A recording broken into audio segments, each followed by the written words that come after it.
In a village in the heart of England, we're tracing the tale of one community through the whole of our history. We've got something which is possibly prehistoric. Yeah? Oh, we've lost it. No, don't say that, don't say that. The village is Kibworth in Leicestershire. When we get into the post-normal period, look how it changes.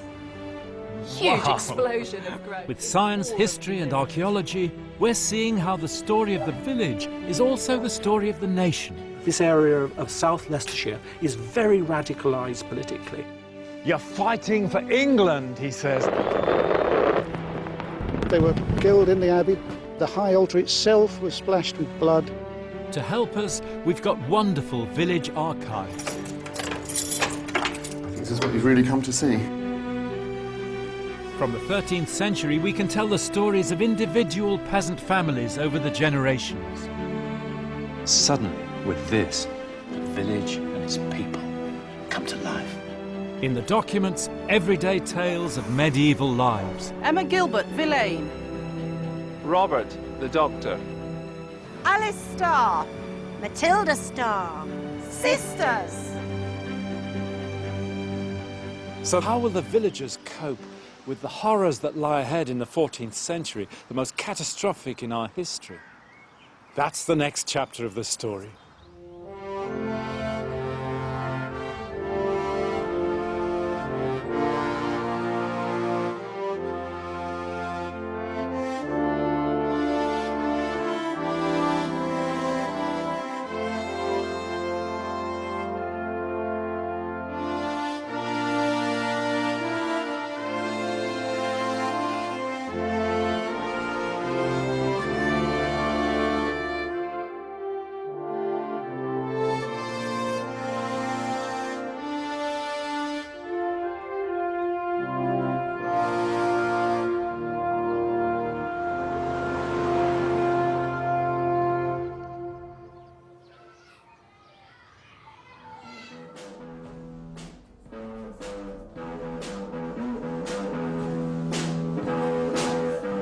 In the next stage of our search, I've come to ask the help of the children at Kibworth High School.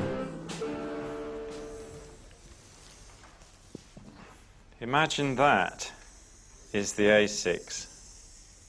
Yeah? Now, the A6 is an ancient road, but it takes a modern little turn through Kibworth Harcourt, and the original village street goes something like this, yeah? And this is I'm Main asking the Street. children to dig archaeological test pits to find out more about the village in the early 14th century. We're going to put our pits in the memorial garden and along there.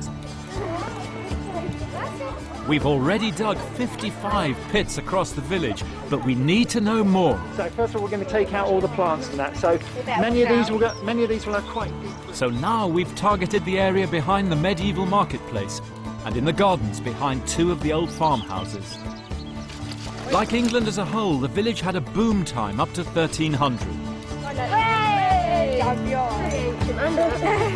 In 1300, Kibworth Parish consisted of the hamlet of Smeaton Westerby and the two main manors of Kibworth Beecham and Kibworth Harcourt.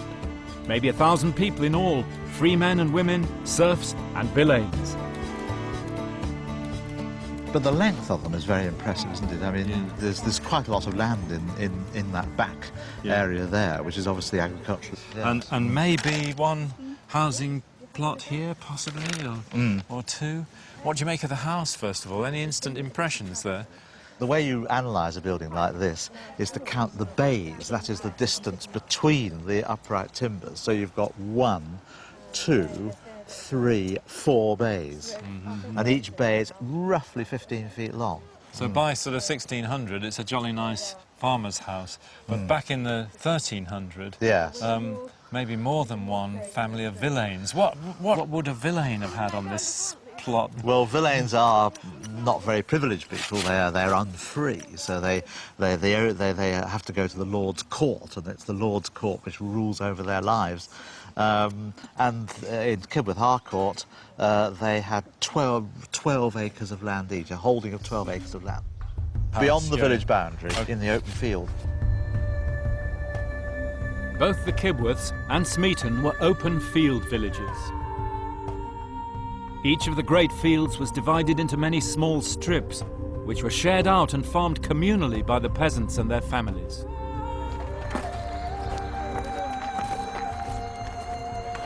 To keep the fields fertile, the peasants carted out all the manure from their barns and yards, with whatever debris was mixed up in it.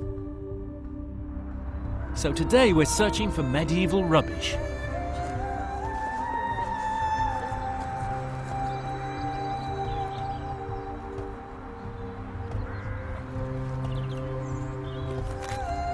Most of it gets here because they have a midden, they have a muck heap in the yard behind the house. They put every bit of rubbish onto it, and it all gets shoveled onto a cart called a tumbrel. And then when you get into the field, you pull a lever, and the stuff gets dumped onto the field. And you're spreading, along with half a ton of manure, you're spreading pieces of broken pottery. Which we go to so much trouble picking up again. It was back-breaking work, but it was the way of life for our ancestors, men and women, for 800 years. When you plot this stuff, you can see the scatters of Stamford ware from the late Saxon period when these field systems are first laid out. You can see the early medieval, the late medieval, and quite often the early post-med, the late post-med, depending on when it's enclosed. What would you have seen standing here in 1300? 100% cultivation, really. A very boring landscape, really, because it's it's all brown in the autumn, it's all yellow in the summer.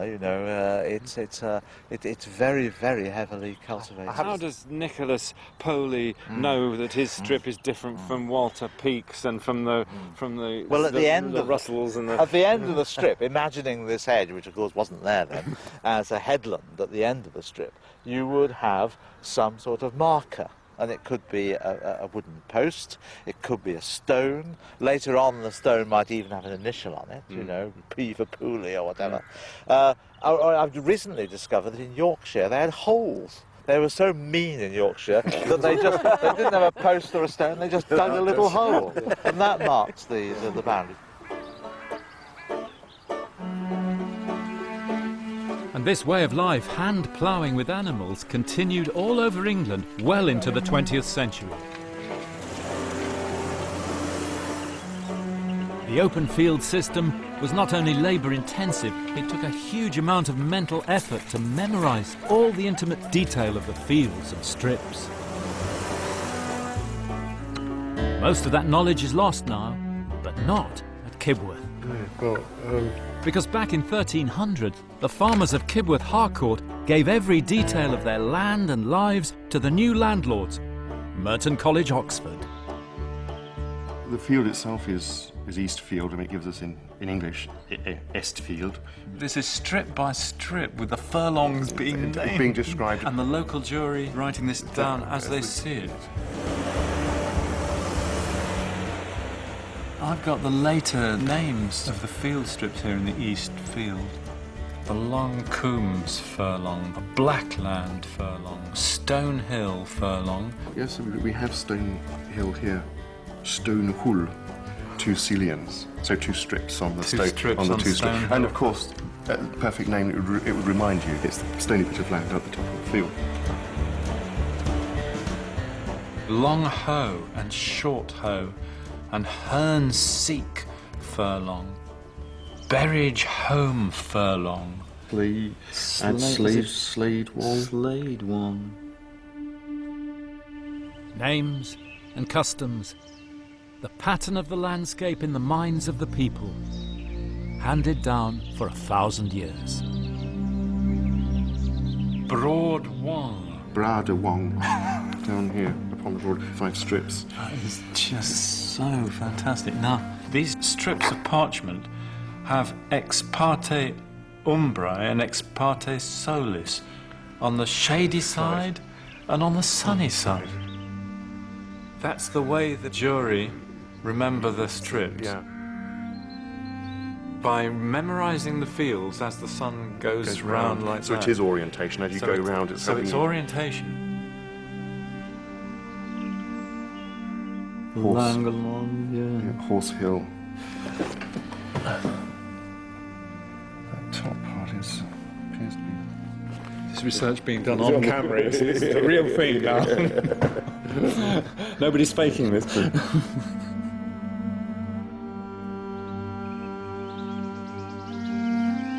In an agricultural community like medieval Kibworth, the most important man was the ploughman, and the most important animals were the oxen. Come on, Graceful. They bred them, cared for them, lived with them. Walk on.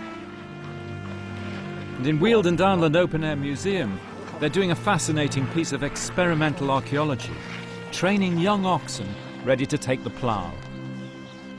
For the small poor family, you couldn't have what you term as an oxen, a male, castrated male, standing around all year doing nothing. So they work the cows, the females. Go on. You can have a calf and you can milk it. So it's a multi-purpose animal. And if you only had one cow, your neighbour had a cow, you'd put the two together. If you had another neighbour had a pony, then you can put the pony on the front and have a 3-team. So they used everything they could. Come on. G back. So do they know when they're being talked to, do they individually? They do, yes. Yeah, they've... each pair has the same letter. So these two are Rose and Ruby. Yeah. And the ones behind us are Gwen and Graceful. It's a single syllable name near side, this side, and double syllable offside. I mean, the most we know recorded put together was 86. 86? 86. No. Yeah, and that was to move a windmill. They moved a windmill from the centre of Brighton, I think it was Regency Square, and they moved it up onto the South Downs. In the Middle Ages, the ploughmen are quite charismatic figures, you know, famous ploughmen in their patchwork coats, and the fictional Piers ploughman becomes a kind of English everyman, subject of a tide of popular song and social protest poetry through the 14th century, because, well, as the ballad makers said, on his shoulders rested the mirth of all the land. And God speed well, the plough was not just a proverb, it was a heartfelt prayer. Let you get on with it. Thank you. Rose, come on, walk on. Rose. Rose, come on. Now, if you were a free man or woman, you ploughed your own fields, paid rent, and sold your surplus after tax. But if you were an unfree peasant, a villein, a cotter, or a serf, you also owed your lord's service, and that could be a real burden. Whoa. Survey of the Manor of Kibworth, it's dues and services and customs. And customs. So this is Merton recording the community pretty soon after they've got hold of it. That's right. Yeah. Obviously, the college wants to know, you know, what its dues are, and, you know, what comes to it, and what its, to some extent, its liabilities are, I suppose, to the tenants. And here the dues. This is what peasants owed here. And not just in money, but in services. 2 days ploughing each year without food, bringing your own plough.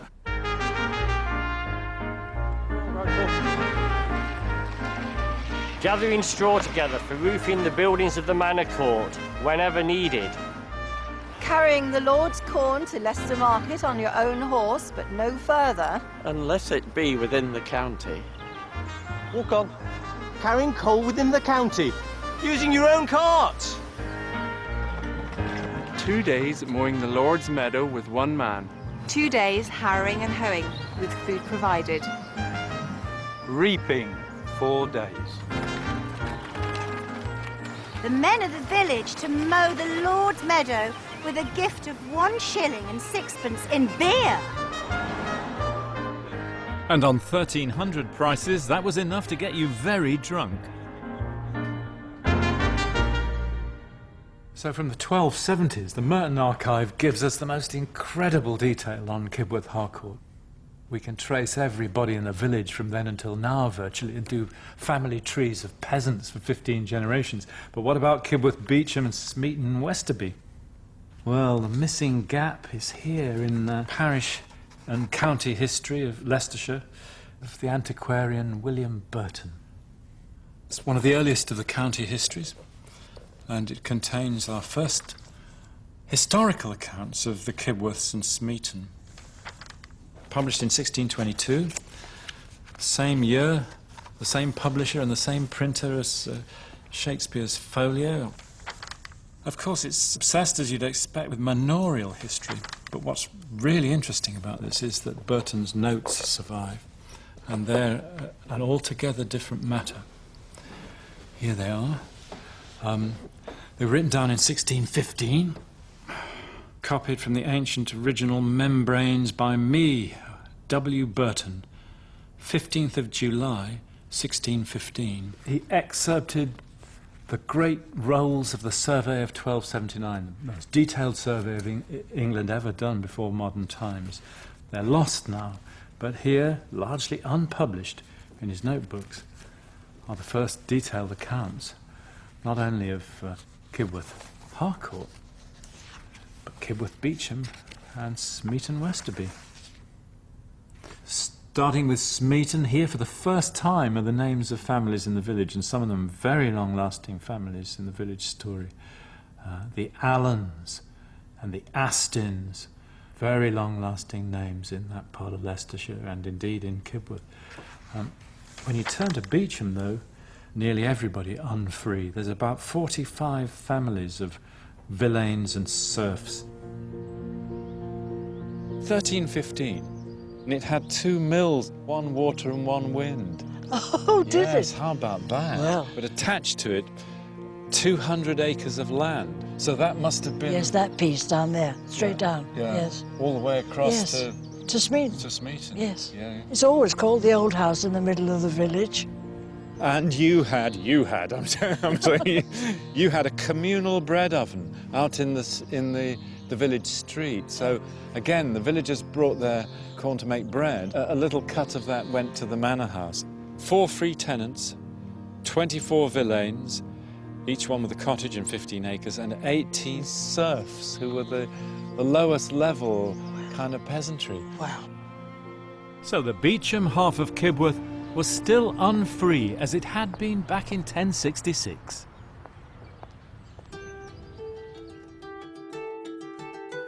That's how things stood in Kibworth at the height of the feudal system. The population of the parish at well over 1,000, now as high as it will get until Victorian times.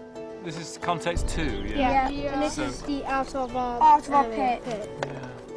On Main Street, the kids have not yet got down to the level of the medieval marketplace. The long bones and the ribs and different things.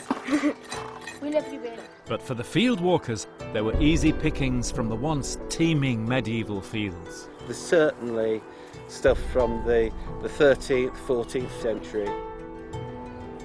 And in Cambridge, Carenza Lewis is collating the evidence from our earlier test pits, showing the growth of the village up to the boom time before 1300. Here, 2 areas of settlement. Here, the villages that we can see today seem to be taking off. This is the point where we can see the villages we know today starting to have their direct origins. Smeaton Westerby again, that the longest occupied village is clearly continuing to prosper.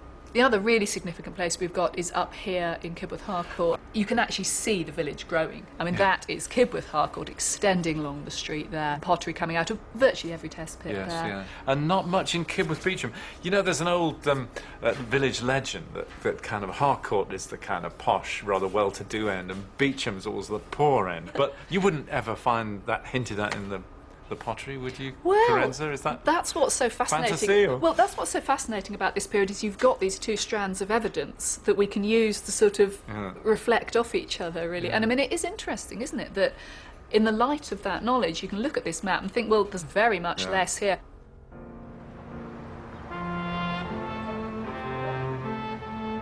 It's funny, isn't it, how history can leave its mark.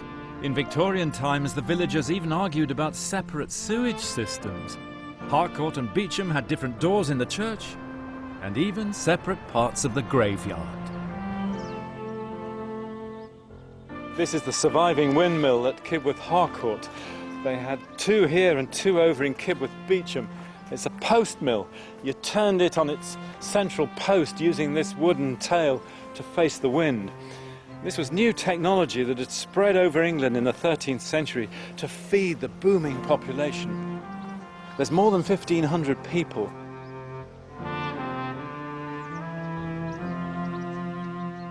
But here in Kibworth, as across England, the boom time was over. There were too many mouths to feed, not enough jobs, too many poor people desperately struggling to survive on marginal land. And around 1300, you get the first signs of recession, price rises, social unrest, and even disturbing patterns in the weather. But even in their worst imaginings, they couldn't have foreseen what lay ahead.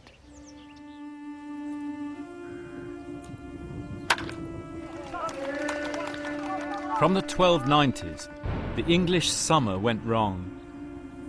And in a credulous age, omens and prophecies started to stack up.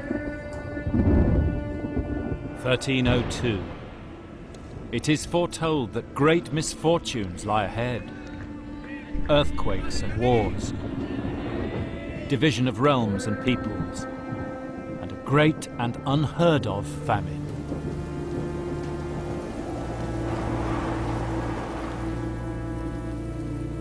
As climate change set in, the village braced itself.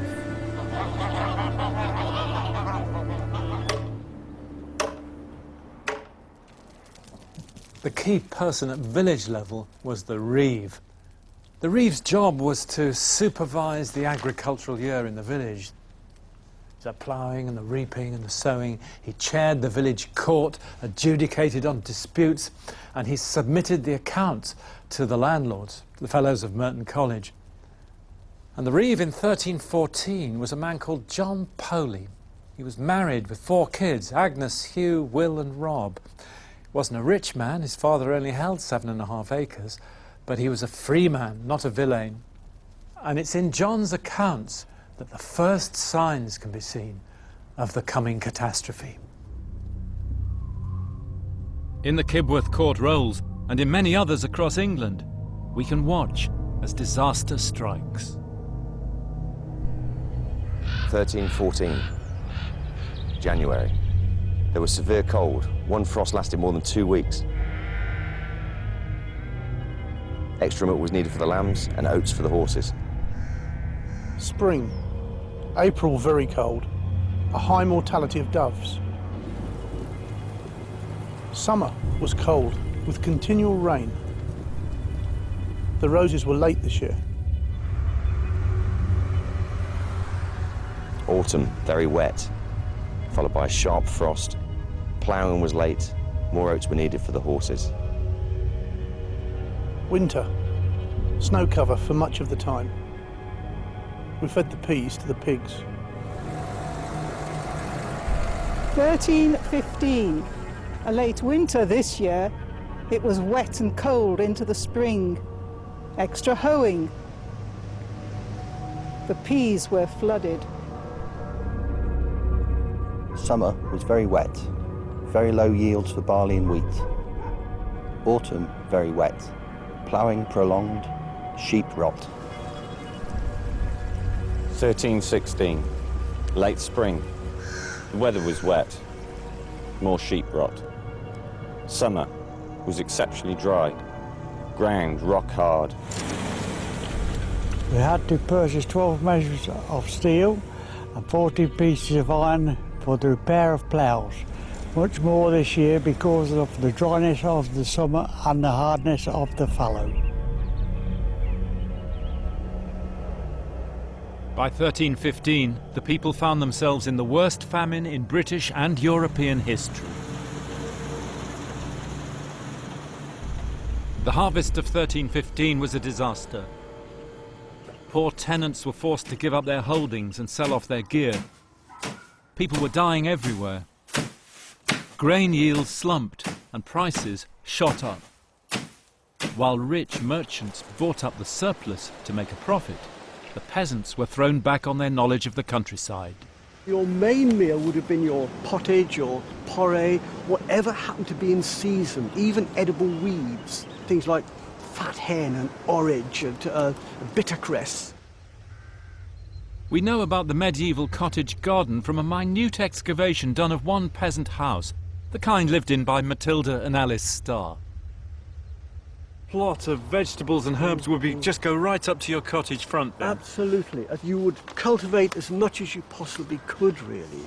Starvation was always a possibility, and you would grow whatever you possibly could.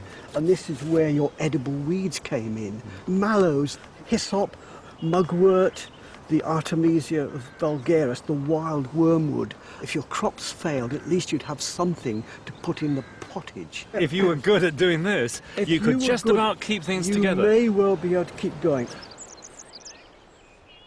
You learn what's around in your local area, so you know what's growing in your hedgerows, and you know from past experience what's good to pick and what isn't.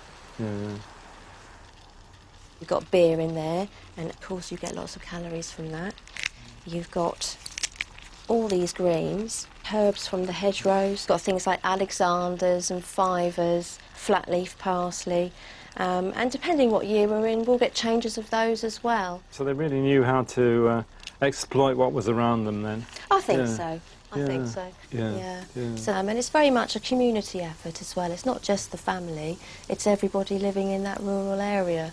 You know, with field strips, farming those strips, their animals. People are still living with their animals too because they're that precious. You know, you've got to make sure they're going to get through the winter.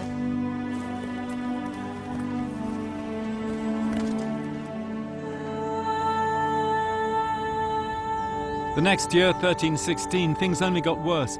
Across England, hundreds of thousands were now dying. Northern Europe froze under a blanket of snow and ice. What they didn't know was that they were in the middle of a little ice age. And then came a new and disturbing development, the first signs of a virulent pestilence among animals, recorded by the Leicester chronicler Henry Knighton. In 1318 and 1319 there was an horrific mortality of humans and a pestilence of animals throughout the Kingdom of England. Conditions were so bad that the surviving people didn't have the wherewithal to cultivate or sow their lands. Every day they were burying as many as they could in improvised cemeteries everywhere, and so a great ruin seized the English people. There's a tiny detail from that time, at the manor house in Kibworth Beecham, where the absentee landlord had let things fall to rack and ruin. The jury say that the manor house itself is a total ruin and has been divided up into cottages worth 5 shillings a year. It says they note all these things, don't they, in the Middle Ages, and let out to farm. So it's a little kind of snapshot, isn't it? But that terrible winter coming on when they lost all their harvest with the rain in that autumn. We've nearly had a winter like that up here now. Yes. It's been a horrible winter. Yeah. With the terrible lot of rain. You imagine what that must have been like in a community quite. where, well, everybody in the village devoted their labour to making food, wasn't it? Absolutely. Grain prices in Leicester Market during the famine had now shot up 7 times to 44 shillings a quarter, when you needed 8 quarters to sow an acre. As the famine got worse, the Merton court books are full of little details. In the winter of 1314 to 15, Nick Sybil died, and the college took over the administration of his strips as his son was underage. And then, 1315 to 16, the court book says, John Sybil, aged 14, inherited his father's lands, and he sowed them with 7 pence worth of oats, 18 pence worth of wheat, and 4 shillings worth of peas. He was the breadwinner now. So with a widowed mother and younger siblings, young John was in trouble. Harvest 1316 was another disaster, and to make things worse, there were signs of sickness in his most precious possession, his plough oxen. Almost 4 million animals have been killed since the... Like the modern foot and mouth epidemic in Britain, the virus raged out of control, only this more virulent. and more agonising. There was also an unheard of mortality among the cattle, the oxen, the cows and the calves. It continued unabated for several years, and everywhere the poor cattle seemed to be crying out to the people, looking at them and roaring as if they were in tears because of the terrible pain that gnawed at their insides. And then suddenly they would fall down and die.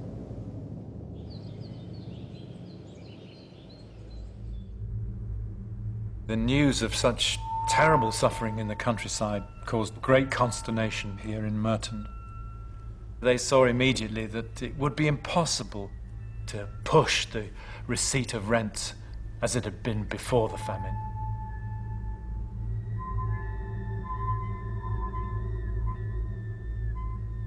The Great Famine was remembered with bitterness.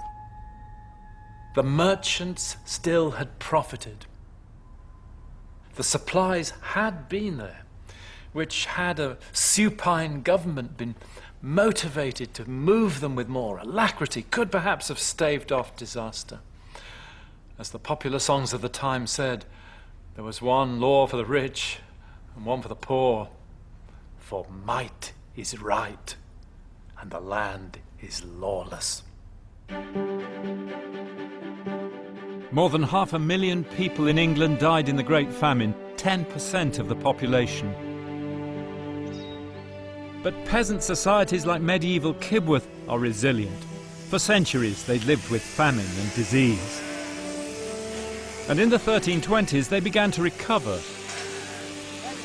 So much so that in 1327 the king raised a poll tax on all freeholders. And in the National Archive, the returns survive for Kibworth. But what do they call it in 1327, David? Just Kybbeworth, Kibworth. This is for the 20th of 1327, so it's a 20th of the value of everybody's chattels, which is basically your corn and your animals. You had to have corn and animals worth 10 shillings, which is in modern terms £0.50. The minimum you'd actually pay for the tax if you had 10 shillings would be sixpence. So that's 6 of these pennies. Let's have a look. Sure. Here is, wait for it, medieval money. Pour it all out. Oh, great. And these are silver pennies from the mid-13th century. Yeah. And this is the only currency. So everything had to be paid in silver pennies. Anything which is just pence, 18 pence, 18 pence, 14 pence, 12 pence, you're a peasant. And whereas, I mean, the top person, William Swan, has got 4 and 6, that's 54 pennies, as against 12 pennies here. And he would be a sort of a major sort of freeholder. So there are big class divisions and wealth divisions within Kibworth, then? Clearly here, even within what is a peasant society, there are big class divisions. I mean, the really poor people aren't there. So we don't know what the size of Kibworth was. There might have been, if you had a whole list of the names of villages, it might go on for ages, with people below the line needed for taxation.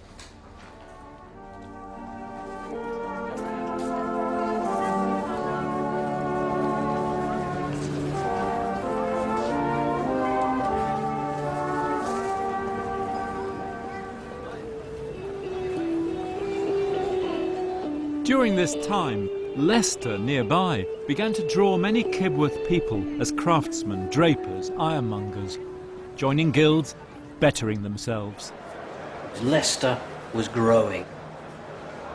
And of course it was growing because people were coming in because they could make a better living.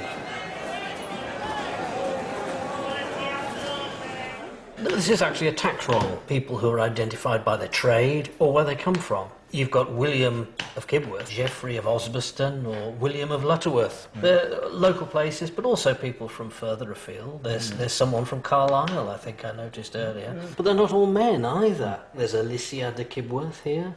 These are people who are living in Leicester. Yes. Who are taxed in Leicester. Yes. Could even be guild members in Leicester, perhaps. Yes. But keeping their village name, but working in trades here. I suppose that's how they know, you know. I'm talking about William. Which William? Well, the William from Kibworth, that William. There's only a limited number of Christian names, so you're beginning to see surnames coming in, aren't we? But cities can be dangerous places, especially for inexperienced country boys. From the time of the famine, there's a cautionary tale involving a man from Kibworth. Contentio motar erat. Yes, yes. Punch-up. A punch-up? This is a fight between Ivo, cleric of Great Stretton, and Henry Pollings, who's described as... groom of Alice of Stretton. That's right. Yeah. But she's Alice of Stretton of Leicester. She's one of the newcomers who come to the city, That's but right. keep the name of their village as well as That's right. Yeah. Yes. So a dispute broke out between Ivo the clerk, so he's a lettered person, this guy, and Henry Pollings, Alice Stretton's groom, in a place called Parchman Lane. Parchman Lane, yes. It was a little sort of lane that ran just inside the town walls. In November, around the hour of Vespers, sort of 4, 6 o'clock evening anyway, it would be dusk. Yeah, 25th of November. Yes, it'd darkness be dark. coming on. Yes. Narrow lane. Yes, just the place to have your rumpus, isn't it, really? I don't know what they were doing. Now enters the Good Samaritan, Philip le Young of Kibworth, son of one of Merton's free tenants. And he's about to pay a heavy price for being a have-a-go hero. It's almost like a citizen's arrest, isn't it? Yeah. Gets hold of this chap and takes him towards the house of the aforesaid Alice. Then, venit quia Johannes filius Alani le mustard maker. John, the son of Alan the mustard maker. The notorious, I hope, mustard makers. Yes, that's right, yes. Great, yes. great. Out he comes. Yes. All roads lead to Alice's house. With a certain bow, and shot the aforesaid Philip with a certain small arrow in the head between the eye and the nose, right up to the brain. Very unpleasant, yes. Philip lived until the following Monday, and then he died. The coroner's language is almost like today, isn't it? The aforesaid John did the aforesaid in a westerly direction. A sword worth 5 shillings. That's right. That's great. it. That's it. And before the bailiff, the inquiry was held, which said that no one was suspected except the aforesaid John, who had fled the scene after the deed. That's right, that's right. And got away, presumably. Yeah, and John, the son of Alan the mustard maker, sounds a slightly nefarious character, do you think, Robin? Well, he's a wanted man now. Yes, he's a fugitive, an outlaw. As for Philip's family, they must have wished he'd stayed on the family strips in the East Field, or that he'd come home early for Christmas.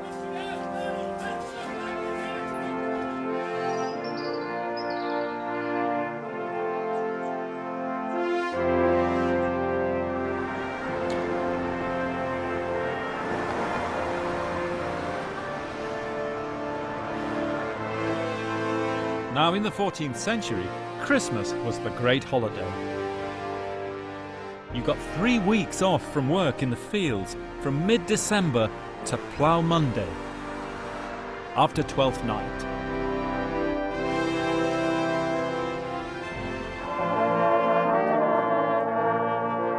That was the time when the ploughmen and their boys carried the ploughshare around the houses of the village with songs and dancing, and received cakes and ale. It's a tradition that survived till the 1930s in Kibworth. It was a festive time for medieval villagers, when work was put aside and neighbours got together.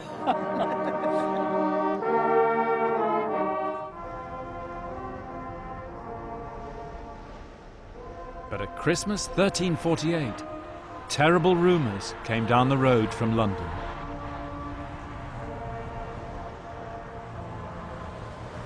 Nearby in Leicester, Henry Knighton tells the tale. It started in India, and then it moved across the face of the earth from Tartary through the land of the Saracens and into the lands of the Christians, a universal plague upon mankind. And on the 25th of June 1348, it landed at Weymouth. Rats came from the ships and they came from Weymouth and spread their way north. And what caused it in particular? What was it about the rats? Andrew? The fleas on the rats had like a disease that was contagious. That's very good. How did it begin? Oil can be around. That's very good. It's the bubonic plague that we're particularly looking at, and the pneumonic plague as well. Ever since, the Black Death has seized the European imagination, the ultimate symbol of the powerlessness of humanity in the face of King Death.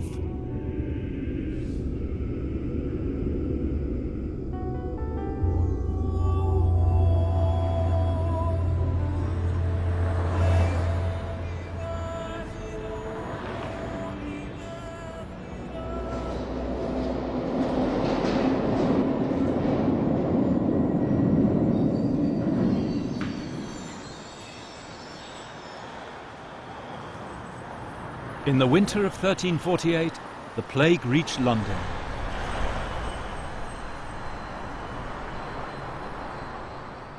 Just outside London Wall, close to the Barbican, tradition says that a huge death pit was opened here, under Charterhouse Square. Under the grass are said to be 10,000 burials.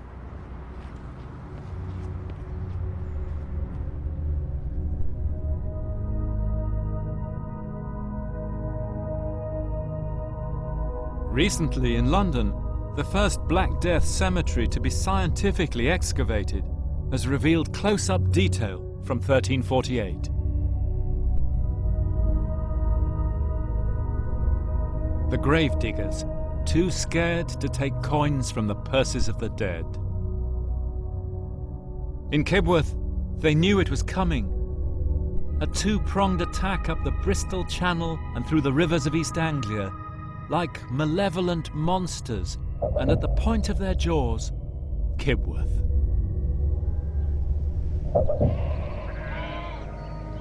That Christmas, young Robert Church had gone down to Oxford to apply in person to the Fellows of Merton for a holding in the village.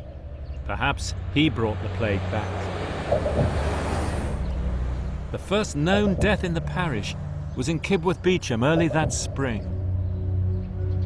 And then, in the Merton Court Rolls, the full horror begins to unfold.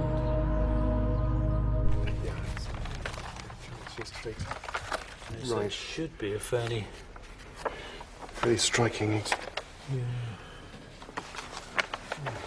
Written on both sides as well. Oh, yeah. 22, 1348.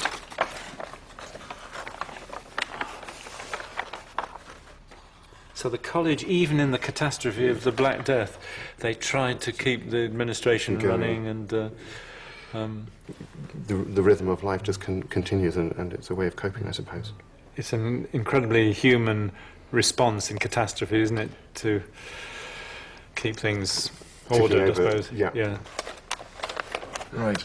I think we have it. Post-conquest in 23, 23rd year of the reign of King Edward.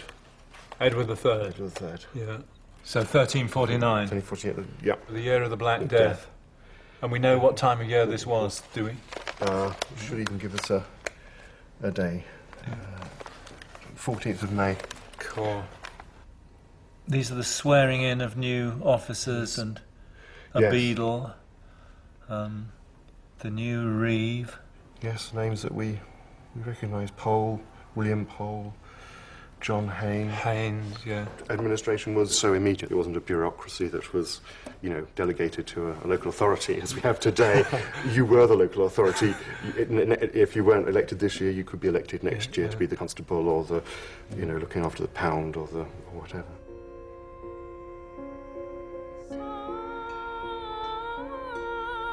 Meeting of the village court, Kibworth Harcourt, St George's Day, 1349. John Church, Reeve.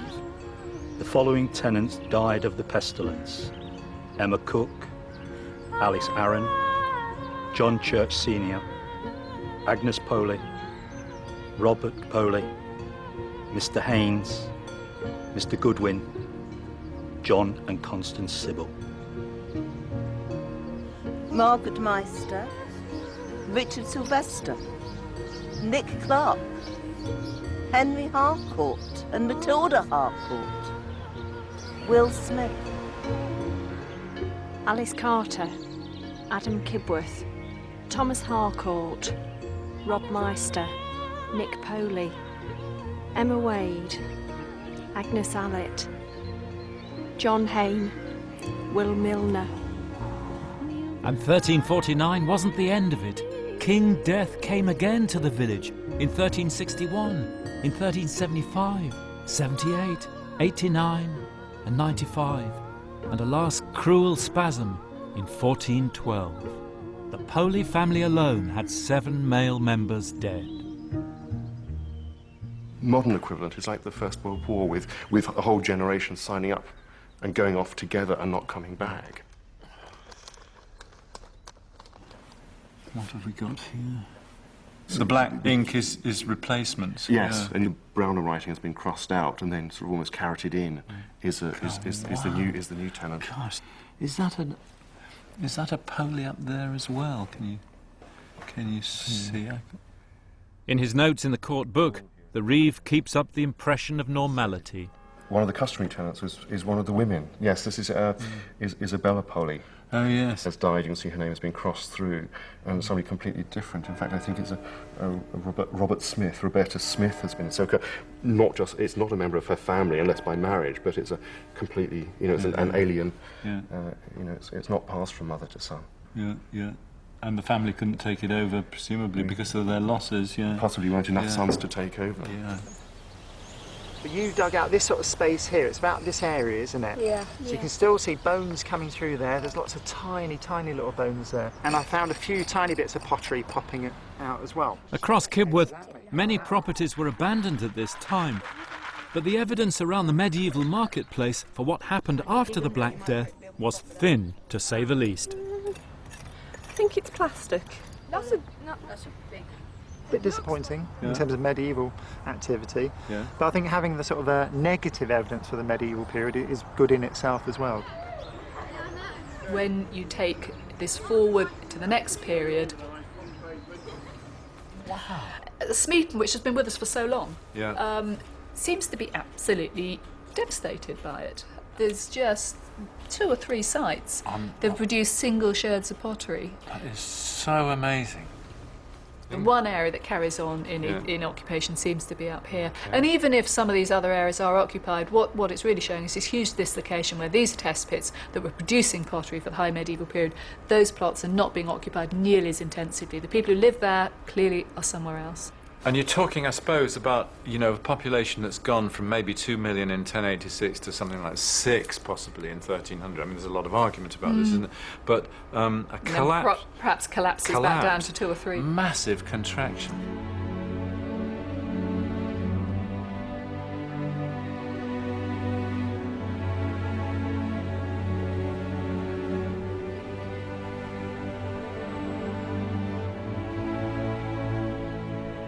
After the ravages of the plague, many English villages were deserted forever.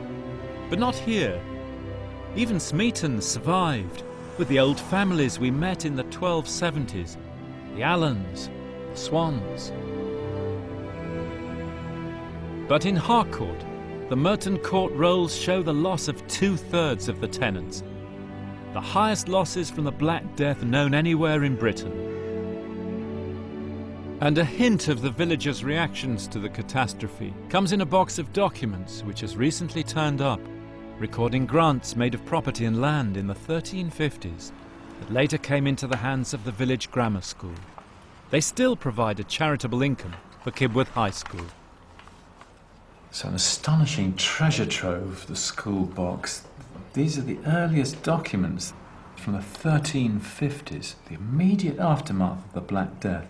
It's very rare that you can home in on what the ordinary people, the peasant farmers, are thinking at this time. But it's revealed here. This is a little land document, like a mortgage.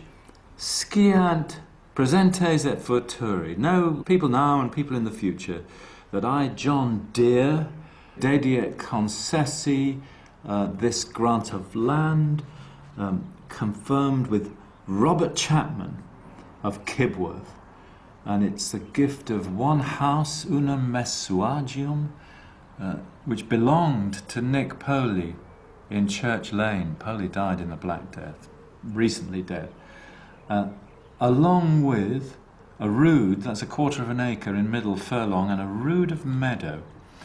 What these men are doing is they're putting together a little parcel of property and land whose revenues, supervised by a group of local trustees, farmers, will give enough money to fund a chantry priest, separate from the parish church.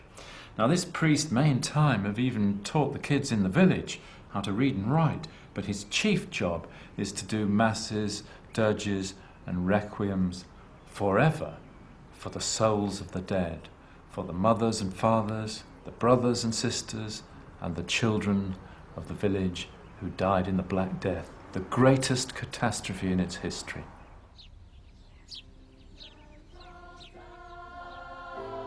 That document from 1353 is the start of a whole series of gifts for commemoration and charity. In Kibworth, it's a continuous thread from the bequests of Tudor farmers in their wills to Victorian villagers who left trusts to provide for the poor. Our English ancestors believed that if a community is to thrive, it cannot leave the sick and the starving behind. In fact, they saw charity as one of the foundations of community. And you can still see it in action. This is Kibworth's 24-hour relay to raise money for cancer research. Of course, there's a huge gap between the 14th century and us.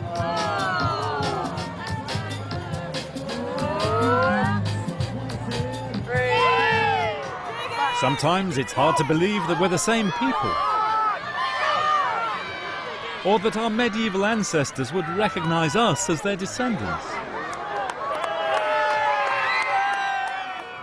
But I think they still would. It's the spirit of Britain, partly crazy, very kind, very generous, very giving. It's been really good. A good friend of ours, Gordon. We kind of did it for him and for everybody else that was in need, I suppose. So perhaps the values of the medieval world are not so far from us as we might think. They're still there, running just under the surface of our lives, keeping the connection with the generations of the past, far and near. Everyone who enters, the teens, are given one of these bags and a candle. They decorate the candles and make a dedication to people who have either lost the fight, or are still in the fight, or they just love Nepali, or have survived. There are lots of survivors too.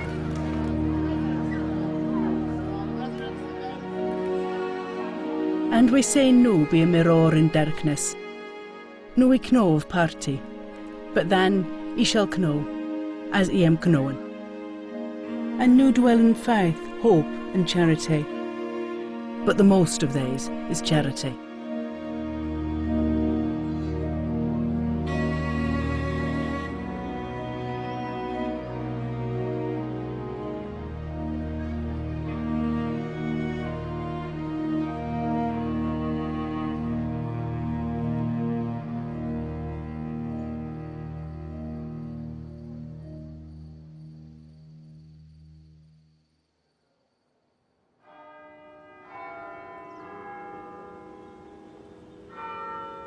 But catastrophe also changes us.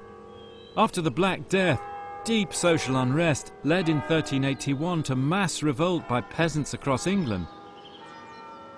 But not in Kibworth. The later outbreaks of plague had brought village society almost to its knees. The early 15th century was one of the worst times in village history. But change was in the air, and driven by the community itself. In the face of such economic hardship and distress, many people at the time saw that change must come in the relationship between the rulers and the ruled in England. But the change came in Kibworth not through violent revolution, but through negotiation. And in 1427, the college took the key step of abolishing all 18 customary tenancies. That's the landholdings which were held by villeins, semi-free peasants who owed work services to their lord. So from that moment, if you were an ordinary Kibworthian, you no longer held your land in bondagio, in bondage, but ad voluntatem, at will. In other words, negotiated with your landlord for a cash rent. And at the same time, the college reduced the rents right across the board. And then finally, in 1439, a special court was held in Kibworth to cement this relationship. Kibworth, curia recognationis, between the customary tenants of Kibworth and the scholars of Merton College, Oxford. It's a document to finalise and record the mutual consent of both parties to the New Deal. It draws the line under the feudal age which has ruled in England since 1066 and even before. Now, labour services and villenage are abolished.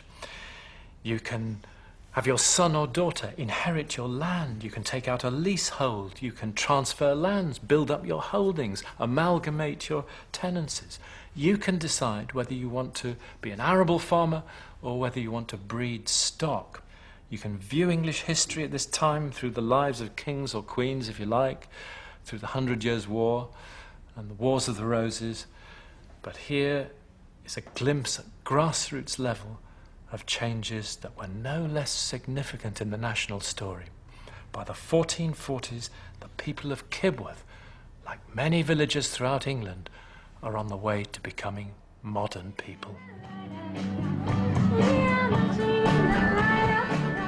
So that's the story of how the medieval villagers of Kibworth survived famine, pestilence, and the Black Death. Roman rabble, 11,033. That's how the villagers got through England's age of disaster, and in the end came out stronger. Yummy mummies. 1,300. 600 years ago, Kibworth was already a deep-rooted community. The old families, the Poleys, the Astins, the Swans, had already lived and worked here for centuries. But this story is also about a living English community today. We've been raising funds for 6 months, and a tough 6 months. There's been a recession. Because history is not just something that happened back then, in the past. History, in the end, is now. And us. Relay for Life Kibworth, 2010, rose £65,737. And it continues. In the next chapter in the story of England, battle for conscience, the rise of the English home, and the new world of Tudor England.